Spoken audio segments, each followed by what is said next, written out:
44 millions d'euros, il s'agit là des investissements prévus par l'autoroute et tunnel du Mont-Blanc pour la seule année 2017. Un montant important divisé en 3 axes, la sécurité, la qualité de service et l'environnement.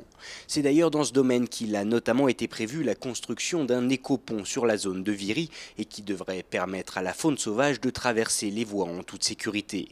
Quant au volet sécuritaire, le réseau se dote entre autres d'un tout nouveau véhicule automatisé permettant aux équipes de la TMB de travailler tout en minimisant les risques.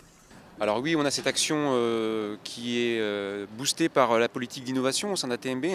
On travaille effectivement, on est les premiers autoroutiers en France à utiliser un nouveau robot baliseur, des baliseurs, qui va nous permettre de diminuer l'exposition de nos collaborateurs aux risques routiers par rapport à ces actions de mise en place de nos chantiers.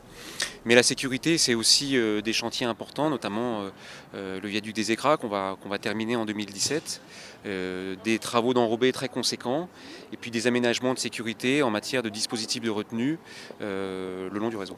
Idem du côté du tunnel du Mont-Blanc et de son groupement européen d'intérêt économique, dont la France vient d'ailleurs de reprendre la présidence depuis le début du mois de mars. Là aussi, on a choisi de miser sur la sécurité avec l'achat de véhicules de première intervention. Pour autant, la TMB a également fait le choix de l'innovation en proposant d'ici quelques jours à peine l'autoroute connectée.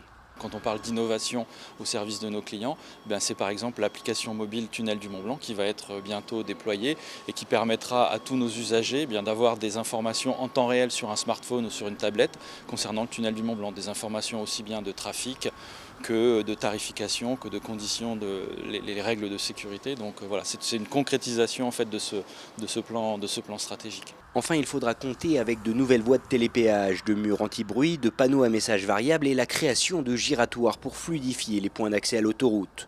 De lourdes réalisations et qui devraient donc permettre aux concessionnaires de remplir la totalité de ses objectifs d'ici les prochains mois.